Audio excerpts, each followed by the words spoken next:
Yakobo aliwahi kuwa na bosi mwovu, tena bosi mjomba, bosi mbaya, bosi asiye na huruma. Bosi mfano wa Laban ni bosi anayekubadilishia mshahara mara 10. Imagine, yani una bosi anakubadilishia mshahara mara 10. Yani akiona umefanikiwa vizuri anakubadilishia. Kwa mfano, wakati ule haikuwa ni fedha, ilikuwa ni wanyama. Mnafikiana kwamba kuanzia leo mbuzi weusi ni wa kwangu. Wanaanza kuzaa vizuri weusi. Wanazaa vizuri, anakuambia hivi mwisho wa mwezi anambia hapana, tuanze weupe. Na wale weusi hakupi. Anaenda weupe, mwisho wa mwezi weupe ndio wanazaa kuliko weusi, anasema tuchukua weusi. Jaribu kufikiria mara 10. Ikafika point Yakobo akasema enough is enough. Na ndivyo ambavyo usiposema hiyo sentence maisha yako yanakwama pale pale. Imetosha hiki kitu ya kubadilisha mshahara mara hizo zote 10.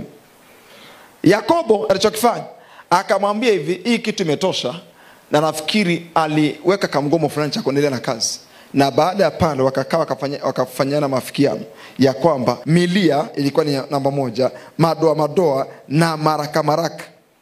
Hao ndio ilikuwa ndo mshahara wa Yakobo. Listen to me very careful. Baada ya kuachana pale, angalia watu smart. Akawapa watu wake wale kondoo wote ambao wana milia, wana maraka na madoa. Akaambia watu wake kuanzia leo chungeni hao, niacheni. Yakobo uzao wa Ibrahimu hawakuwa watu wa kawaida. Chukueni hawa kondoo, niacheni hawa wa Laban. Yani wale ambao wana rangi moja, si walikuwa wa Laban. Sema niacheni hawa.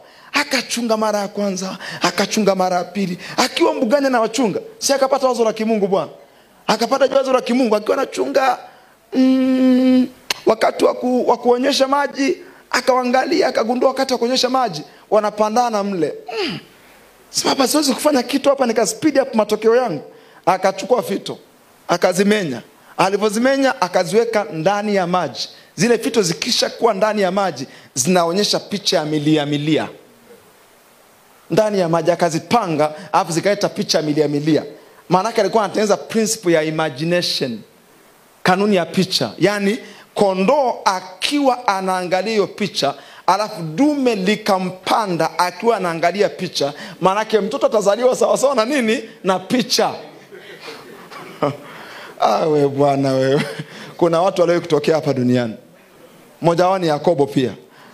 Wakawa wanapandwa, wakiwa wanapandwa, kuna mwanaume ambaye hakusoma physics wala biolojia, hakusoma sayansi ya namna yote, lakini aliwaza hivi, hizi fito zilivyokaa ni milia.